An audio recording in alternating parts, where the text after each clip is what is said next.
Shalom, selamat pagi saudara-saudara yang terkasih. Selamat datang kembali dalam program Renungan Pagi Spiritual Life.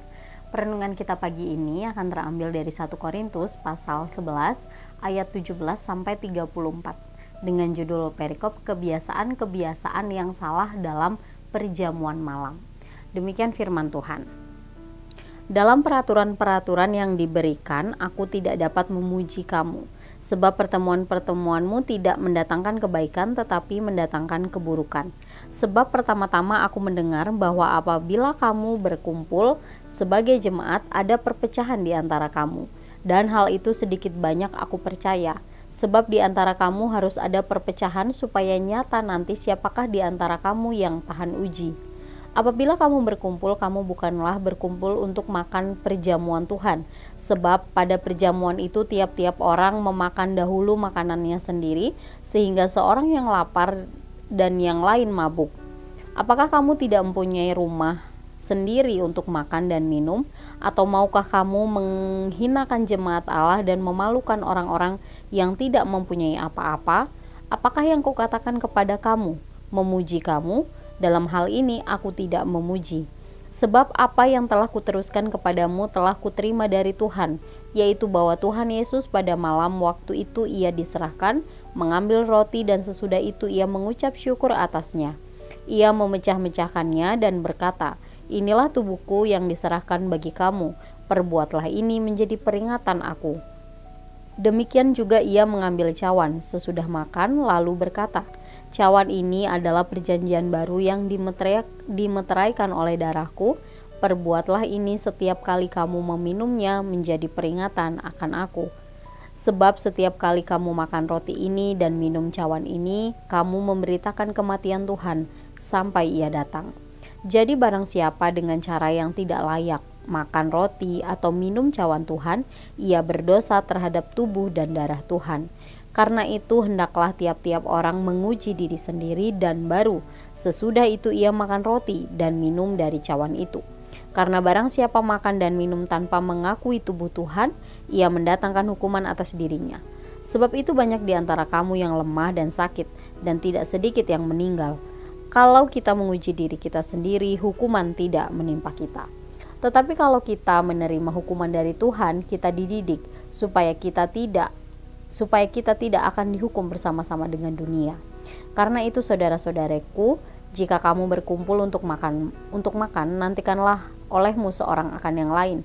Kalau ada orang yang lapar, baiklah ia makan dahulu di rumahnya, supaya jangan kamu berkumpul untuk dihukum. Hal-hal lain akan kuatur kalau aku datang." Saudara yang terkasih, dalam jemaat Korintus terdapat beberapa kebiasaan sebelum mereka mengadakan perjamuan kudus atau perjamuan Tuhan, yaitu selalu diawali dengan perjamuan makan yang disebut perjamuan kasih. Nah, setiap jemaat yang datang akan membawa makanan dari rumahnya masing-masing dan kemudian dimakan bersama-sama. Nah, acara ini biasanya diadakan di rumah jemaat yang kaya karena mereka belum memiliki tempat ibadah yang tetap. Nah, rumah yang dipakai biasanya memiliki 2 ruangan yang cukup luas yang dapat dipakai untuk berkumpul, yaitu ada ruang makan dan juga ruang tengah. Nah, masalah terjadi ketika orang kaya yang jumlahnya lebih sedikit datang terlebih dahulu dan langsung berkumpul di ruang makan. Nah, mereka tidak mau bergabung dengan orang-orang dari kalangan menengah ke bawah di ruang tengah. Bukan hanya itu, mereka juga menikmati sendiri makanan dan minuman yang sudah mereka bawa. Nah, ironisnya mereka tidak mau menunggu jemaat lain yang tidak membawa makanan, sehingga saat mereka kenyang, jemaat lain yang tidak membawa makanan masih berdiri dengan perut kosong. Nah, saudara, apa yang dilakukan oleh jemaat ini mendapat teguran dari Rasul Paulus karena sikap mereka bukan hanya membawa dampak buruk bagi kehidupan berjemaat, tetapi juga bertentangan dengan makna perjamuan kudus yang sedang mereka rayakan saat itu. Untuk mengingatkan mereka akan makna perjamuan kudus, maka Paulus mengutip lagi perkataan Tuhan Yesus pada saat perjamuan terakhirnya bersama para muridnya. Dalam kalimat tersebut terkandung makna bahwa perjamuan kudus bukan hanya dirayakan untuk mengingat karya Kristus, tetapi juga Ia telah memberi dirinya untuk menyelamatkan dan mempersatukan orang percaya.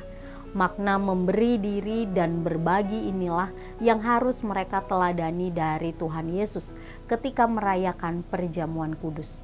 Dengan kata lain, perjamuan kudus harus dilakukan dengan landasan kasih kepada sesama.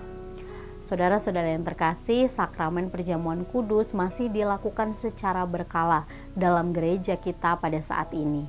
Tetapi faktanya tidak semua orang percaya memahami dan menghidupi makna dari perjamuan kudus itu sendiri. Sehingga tidak heran jika sebagian orang percaya mungkin hanya mengikuti sakramen ini sebagai ritual keagamaan saja. Atau mungkin ada yang malah salah memaknainya dan menjadikan sakramen ini sebagai alat untuk mendapatkan sesuatu dari Allah, misalnya berkat.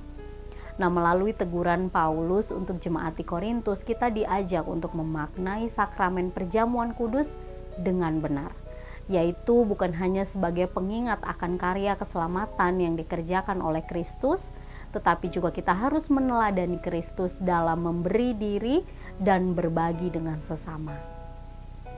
Mari kita meminta pertolongan Roh Kudus agar dapat memaknai perjamuan kudus dengan benar dan mempraktekkan kasih Kristus kepada sesama.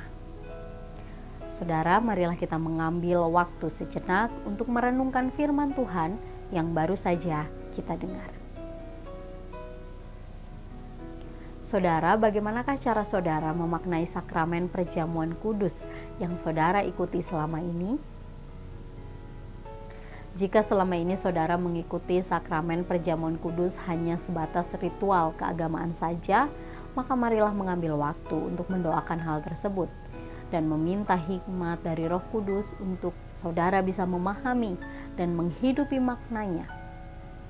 Dan mari meminta kekuatan dari Allah agar saudara dapat mempraktekkan makna dari sakramen ini, yaitu memberi diri dan berbagi dengan sesama.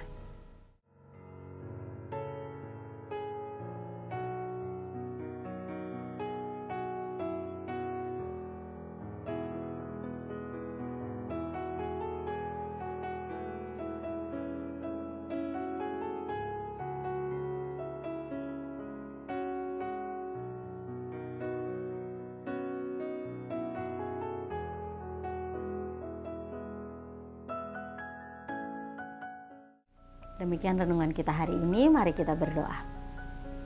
Ya Allah Bapa, kami mengucap syukur untuk kasih perlindungan Tuhan dalam kehidupan kami. Terima kasih untuk satu hari yang Tuhan izinkan kami untuk jalani lagi. Kami bersyukur Tuhan juga untuk kebenaran firman-Mu yang sudah kami renungkan bersama, yang mengingatkan kepada kami pada saat kami mengikuti sakramen perjamuan kudus, maka kami harus memaknai sakramen ini dengan benar. Bukan hanya kami mengingat bagaimana Tuhan telah memberikan karya keselamatan untuk semua umat manusia, tetapi kami juga harus memaknai itu bahwa kami harus memberi diri dan juga berbagi dengan sesama. Ajar kami Tuhan untuk melakukan kebenaran-Mu ini dalam kehidupan kami. Dalam nama Tuhan Yesus kami berdoa dan mengucap syukur. Haleluya. Amin. Demikian renungan kita hari ini. Selamat pagi, selamat beraktivitas. Tuhan Yesus memberkati.